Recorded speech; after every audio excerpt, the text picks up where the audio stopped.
most secure border in the history of this country. I've been doing this job over 28 years, and I can tell you, working under 5 presidents, we've never had the support that we have from an administration, and we've never had a more secure border. And it's because of the men and women that come in every day and are allowed to do the job that they were hired to do. Something that for the 4 years of the Biden administration, we longed for. And because we longed for it, we enjoy doing it now. Every day we come to work and want to go and make sure that every citizen of this county, every citizen of this state, and every other state in this country is safe because of the effort and the job that everybody does to make sure that can happen. And again, we couldn't have done it without the support of an administration. Having been there for those 4 years of the Biden administration, I can tell you the morale is at its highest. We've got more applicants for the Border Patrol than we've ever had in the history of the Border Patrol. And because of that, we're going to maintain a secure border for now and years to come. President Trump has laid the blueprint. Secretary Noem has enforced the law. She has rolled it out the way it's supposed to be. And because of that, we've got what you see here, Trump Wall. This wall has completely transformed this area from what used to be an area that was full of narcotics traffickers, human smugglers, and anybody that just wanted to come across this border that was pretty much non-existent. Now we get to see exactly what a secure border is. We're the envy of the world. Like President Trump likes to say, we are the hottest country in the world, and we are going to be the safest country in the world. Thank you to the leadership from Secretary Noem and the administration. So thank you guys for being here. Thank you guys for coming out here to see exactly what it is this administration has done in the short amount of time that they've had the ability to do it. Thank you very much, and have a good day.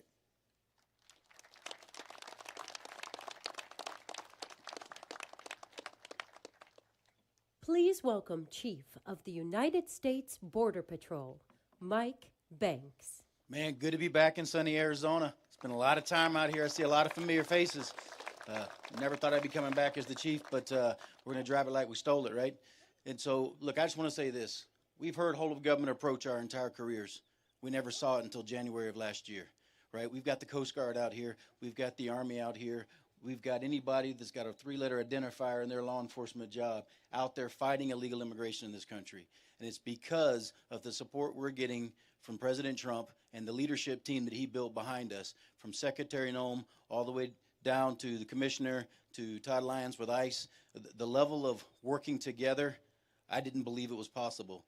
If I would have been told that you have 1 year to get this border this secure, I'd have recommended they hire someone else, because I wouldn't have believed it was possible based on a career of what we've seen. But when this team came in, they do not take no for an answer, and they move those objects out of our way. We talk about morale being high. It's through the roof, because the secretary is empowering us to do what we've always known how to do. We didn't need a single new law, like Paul said. What we needed was an administration that said, Border Patrol, go do what you know how to do and get the border secure. They just came out with the numbers today, a little over 200,000 last year, down from over 2 million the year before, right? We're not done yet. We're all gas, no brakes downhill. We're just getting started. We did that without a single law being changed. We did that, and we didn't get the first dime of money until a few months ago in the big, beautiful bill. And we're going to use that big, beautiful bill to continue building this wall. We're going to continue building wall across. This wall is going to be coming with all the technology that it requires.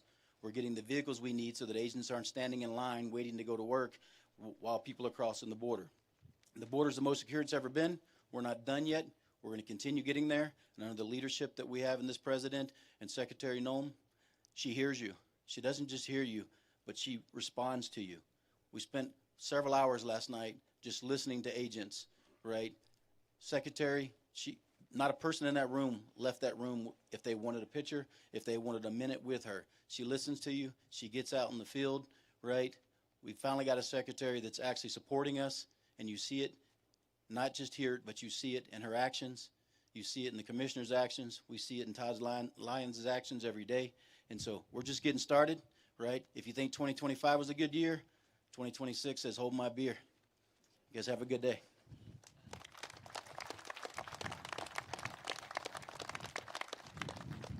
Please welcome senior official performing the duties of the Director of the United States Immigration and Customs Enforcement Agency, Todd Lyons.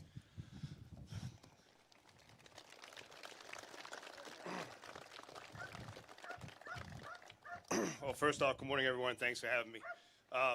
Just like the chief said, I've done my whole adult life pretty much in law enforcement, and more than 20 years doing immigration enforcement. I've never seen the teamwork that we have right now, and I've never had the leadership like President Trump and Secretary Noem.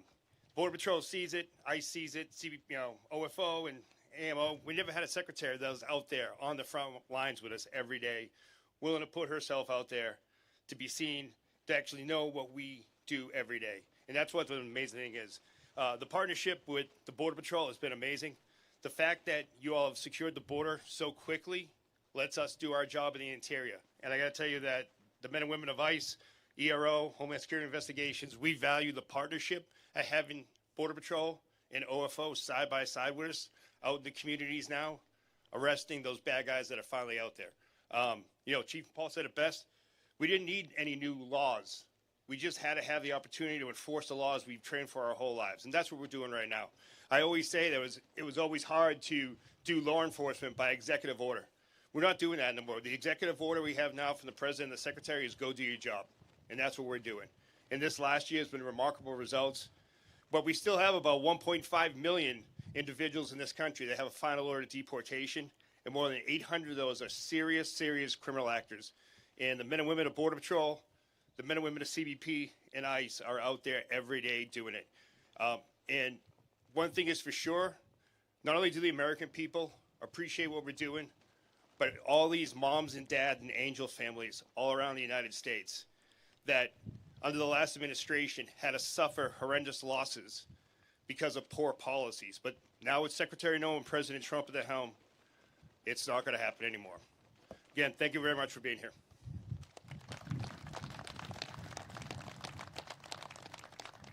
Please welcome Commissioner of the United States Customs and Border Protection Agency, Rodney Scott.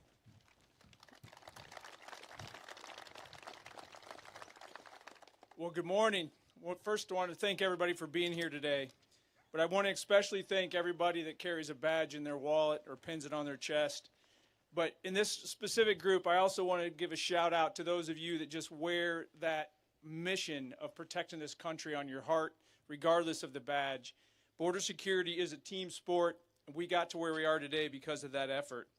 I want to acknowledge a few that are or are not here today at the federal level, but Department of War, Department of Justice, Department of State, Health and Human Services, and even Department of Interior have played an important role here today, and I'll touch on that a little bit. But we also couldn't do this without some of our state and local partners, and even the next county over from Santa Cruz. I thank them for being here today.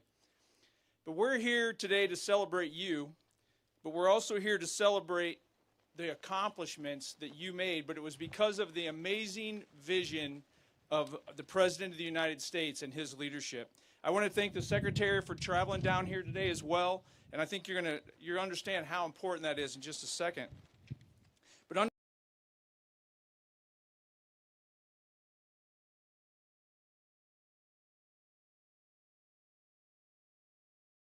specifically on one aspect of it, and that is that in less than a year, we have provided the most secure border in the history of the United States. And let me caveat that for you. That's not a numbers issue. I spent 5 years of my career patrolling right where you're sitting right now. I can tell you what this area was like, the dope loads that were coming through here, the multi-vehicle caravans that were coming through here. Part of border security isn't just the arrests, it's knowing what's going on. And we have a higher level of situational awareness today on the borders, knowing what's coming into our country than ever before. We came here, though. I want to talk why we're here. At least this is my perception of why we're here. We came down to the border because, unfortunately, the media likes chaos, and they like friction, and they like anything that arguments.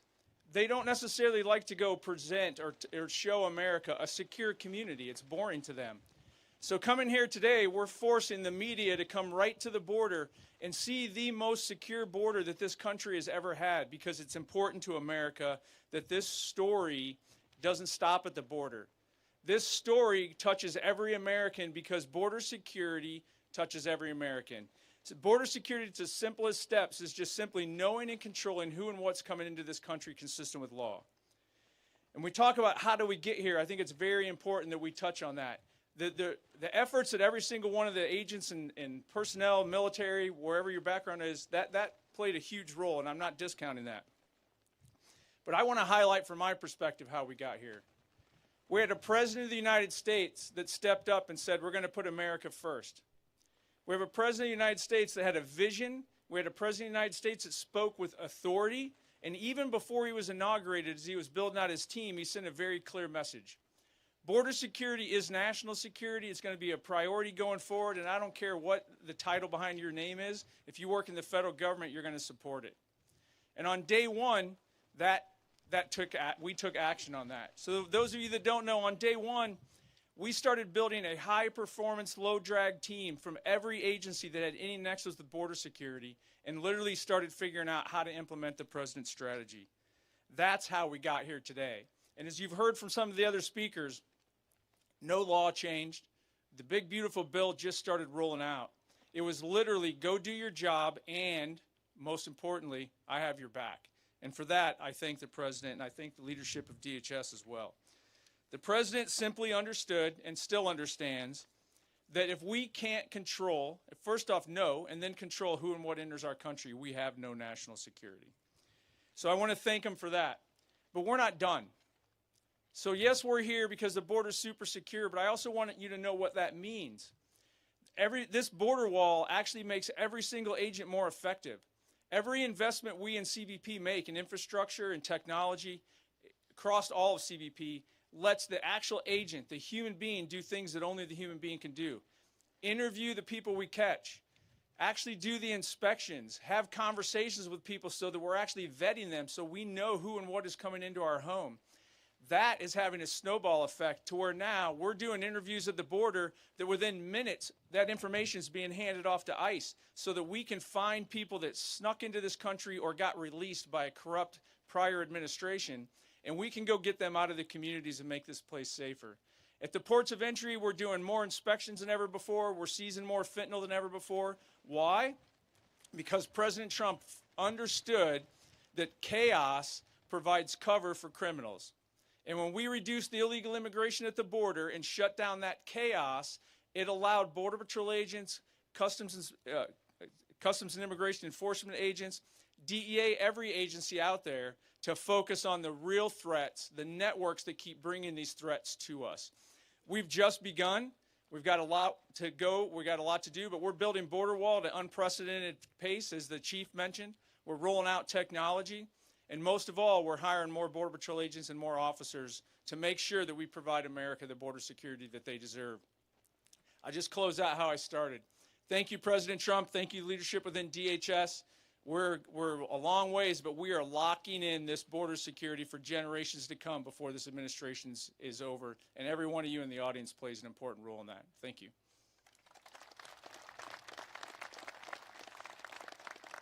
Please welcome the 8th Secretary of United States Department of Homeland Security, the Honorable Kristi Noem.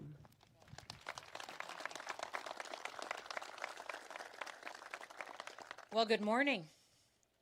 It is so wonderful and such an honor for me to get to come here and spend some time with all of you. And we're here to talk about how secure this border is and to celebrate that we have 1 year of a secure border and a secure United States of America.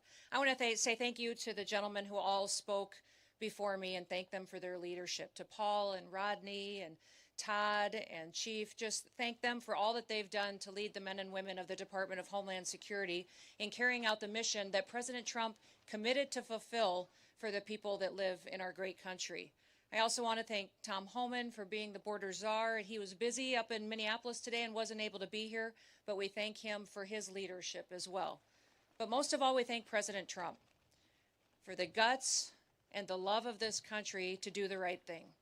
To make sure that when he talked to the American people, he talked about the fact that what we had going on here in this country under the Biden administration was the greatest humanitarian crisis that we had ever seen in our history, and that it needed to be fixed.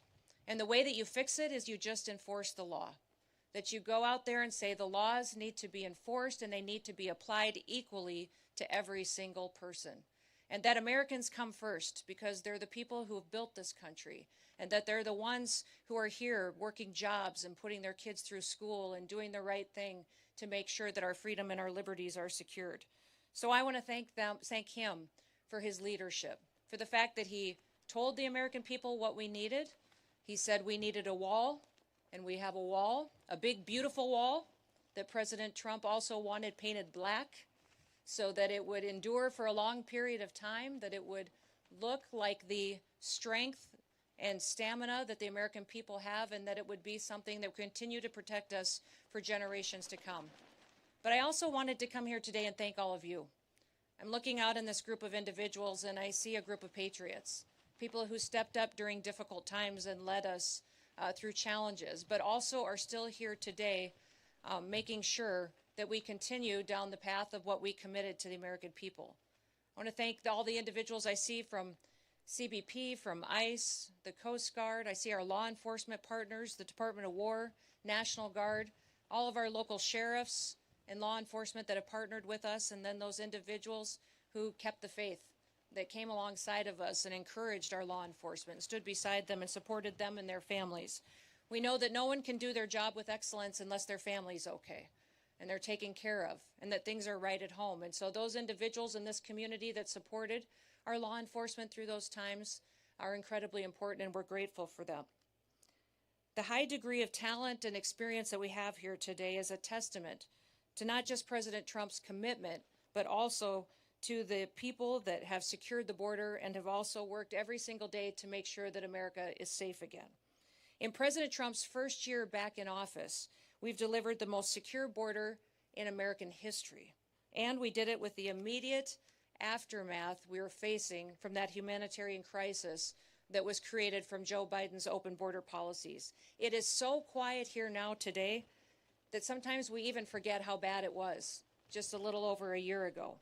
And the importance of the accomplishment that has happened over this last year cannot be forgotten. Hardworking Americans all along this southern border were devastated. They were trying to do their jobs, educate their kids, and protect the future when they were handed this humanitarian crisis and saw the horrors of what was happening when millions of people were crossing our border unvetted, when they were trespassing onto private property. We had crimes being committed. We saw women and children being trafficked, people dying, and crimes continue to be perpetuated as people were allowed to come into the country unvetted and unstopped. You know, yesterday I was in Eagle Pass, Texas, and I had the chance to tour the border, not just with our Border Patrol agents, but also with the Texas National Guard and the Texas Department of Public Safety.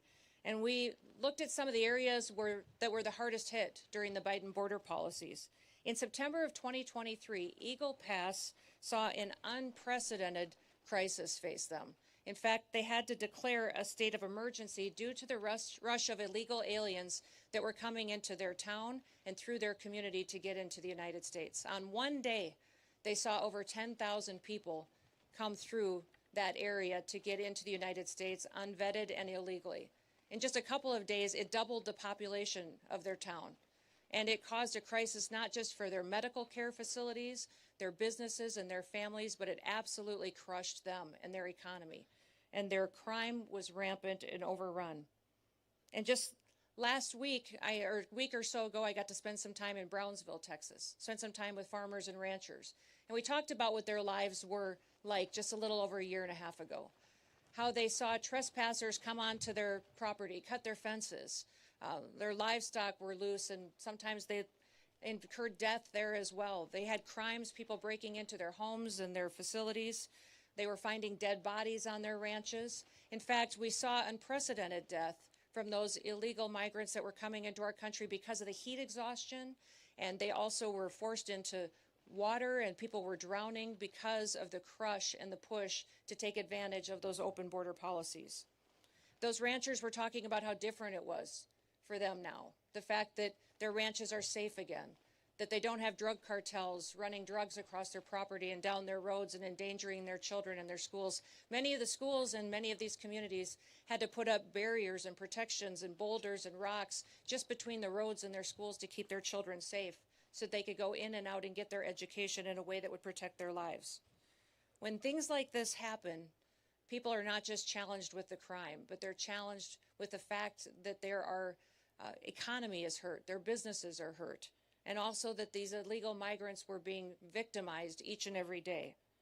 At worst, illegal aliens threatened the lives of American citizens with crime and violence and drugs, but they brought with them a recognition that the rule of law didn't matter in America anymore, that laws weren't going to be enforced, and it sent a message around the world that people could just come to America and no one was going to do anything about letting those dangerous individuals come in with terrorists, suspected terrorists and criminals that were allowed to come in with those illegal migrants. And while the left tries to tell us many times that it's somehow compassionate to allow that kind of chaos, it isn't. It was dangerous, not just on this side of the border, but on the Mexican side of the border as well. We saw many of those illegal migrants not be able to survive the brutal terrain. They didn't survive the river crossing.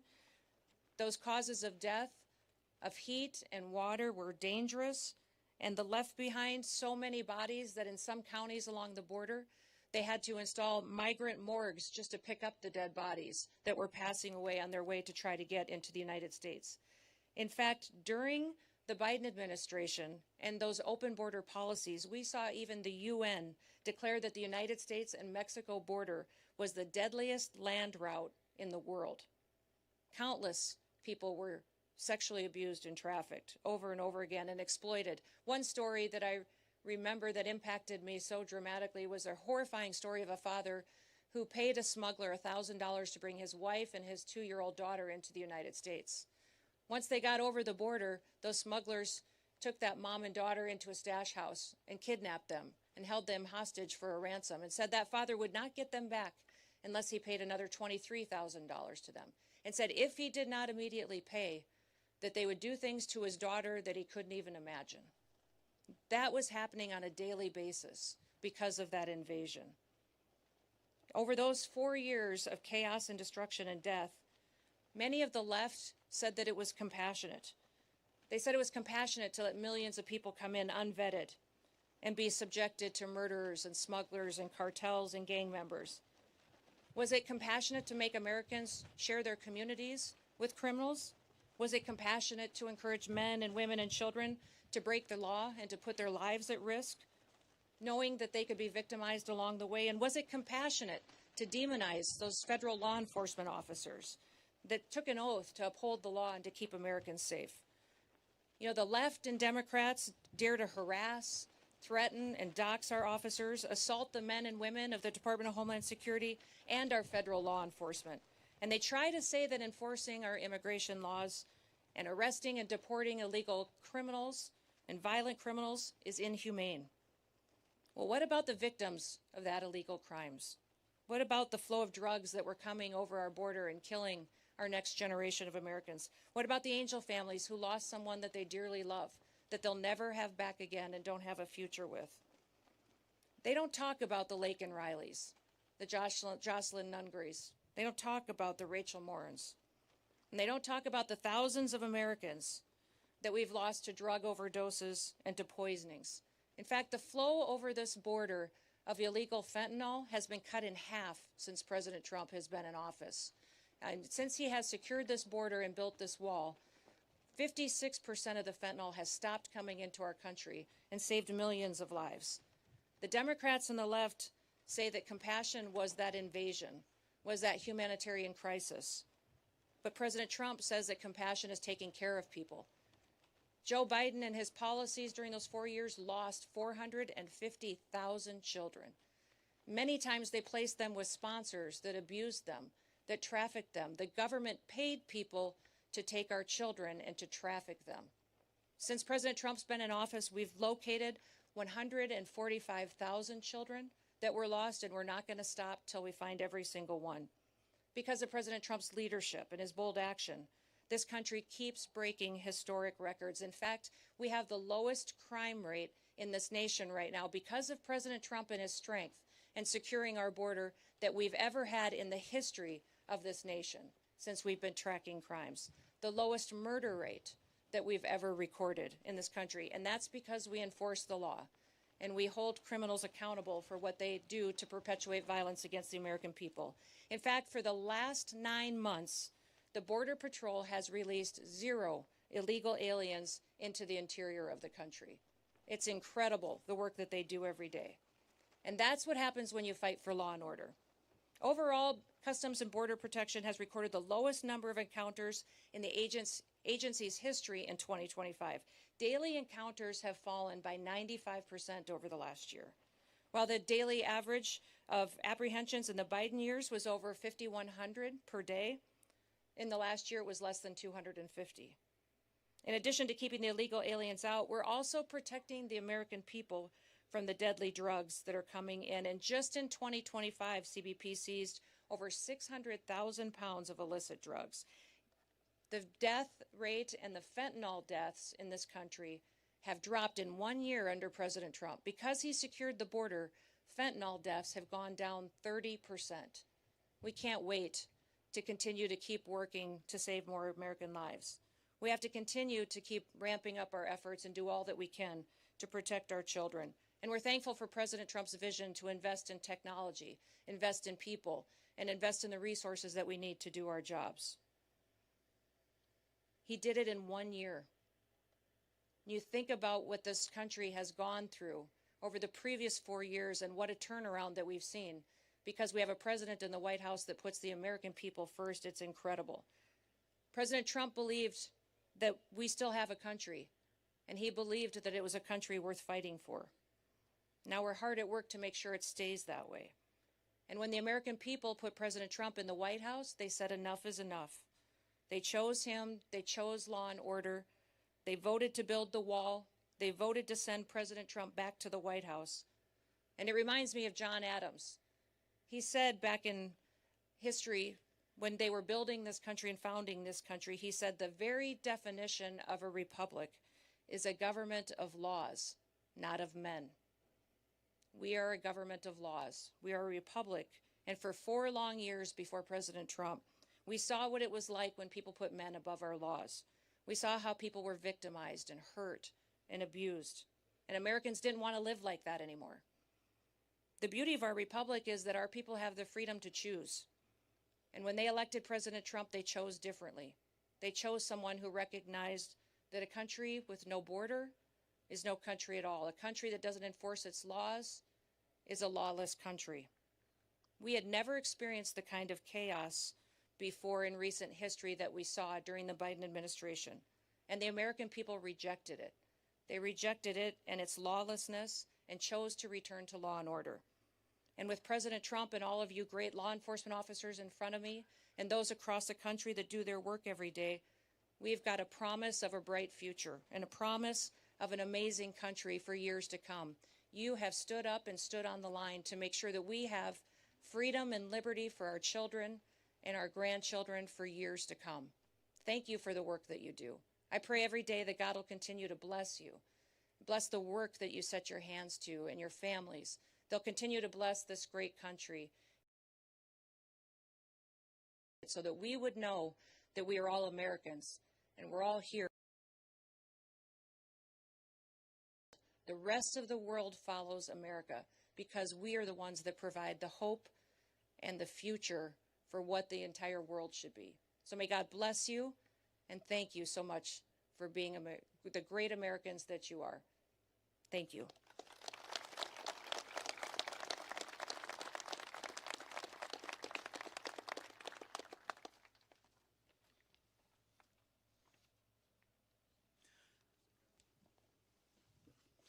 So like the Secretary said, and the Commissioner as well, we're celebrating the monumental control that we've got over the border. But in doing that, our main purpose here is to thank you, the men and women of CBP and DHS that are getting the job done. We can provide you all the policies, the money, the protection, the coverage, but you have to go out there and deliver on it. And so I know that most of us say we don't need to thank you, we don't need an award, but it brings me great pleasure to be able to give an award. It gives me extreme pleasure to be able to do it in a sector that played such a huge part in my career and my development as a leader. And so with that, if I can have Agent Jack Gamblin step up.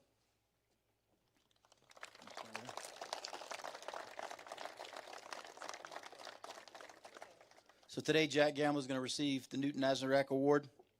I'm going to read to you why he's receiving that award. On June the 19th of 2024, Border Patrol Agent Jack Gamblin was critical in the apprehension of a Tucson homicide subject who shot at himself and other law enforcement officers in the Bryan Terry Station's area of operation. Responding to the area, Gamblin found the suspect vehicle speeding in his direction while the suspect was firing at Agent Gamblin. Despite no cover and little to no concealment, and at great risk to his personal safety, Agent Gamblin retrieved his service rifle, squared himself off to the threat, and returned fire, neutralizing the threat. BPA Gamblin's exceptional courage and action went above and beyond the call of duty, reflecting the highest credit upon himself and the United States Border Patrol. Agent Gamblin, if you can come over.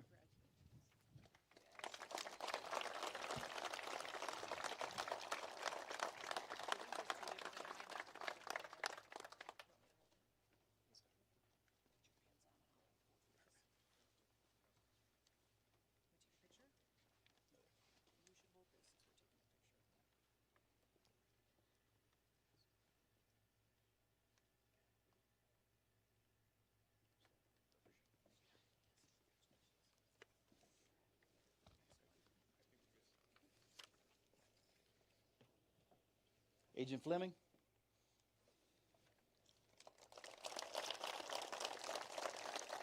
And Agent Gundry.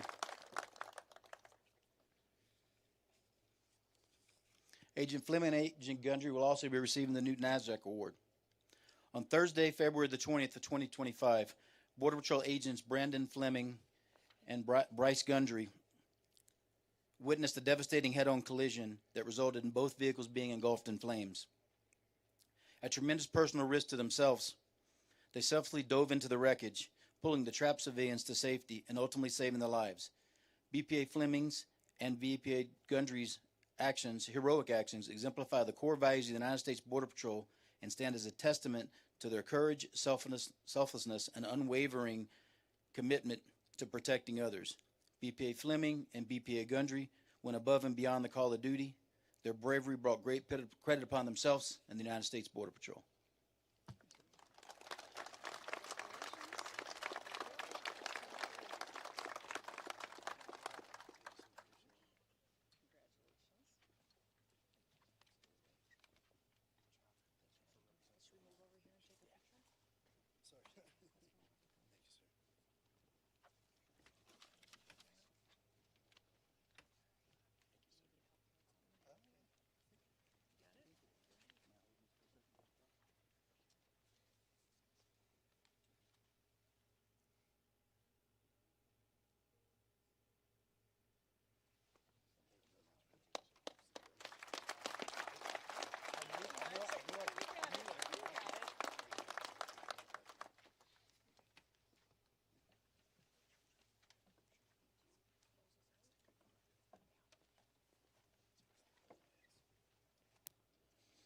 All right, that's going to conclude the ceremony for today. I know that some of you are going to stick around for some pictures afterwards, but outstanding work. Again, nothing brings me greater pleasure than coming back home. I was driving down here passing Rancho La Migra, and I'm like, man, this brings back some memories. Passing the I-19 checkpoint, got many loads with K9 Jarno up there, and then these hills. I remember when we had no wall down here, right? And I went to the checkpoint for about 6 months, and I come back down here, and I couldn't recognize the place anymore. I got lost, right? And so hopefully you all get lost as we continue to build the wall. Anyway, thank you very much. And again, we really appreciate all the hard work you guys are doing. Outstanding work. 2026, here we come. All right. Sam put your name at the top of his list, and the Statue of Liberty started shaking her fist, and an eagle will fly, and it's gonna be here when you hear Mother Freedom start ringing her bell, and it'll feel like the whole wide world is raining down on you.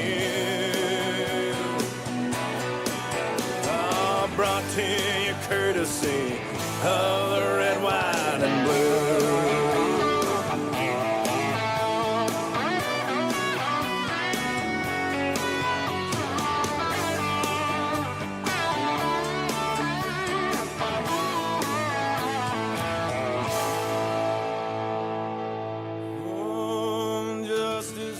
Served and the battle will rage. This big dog will fight when you rattle his cage. And you'll be sorry that you mess with the U.S. of A.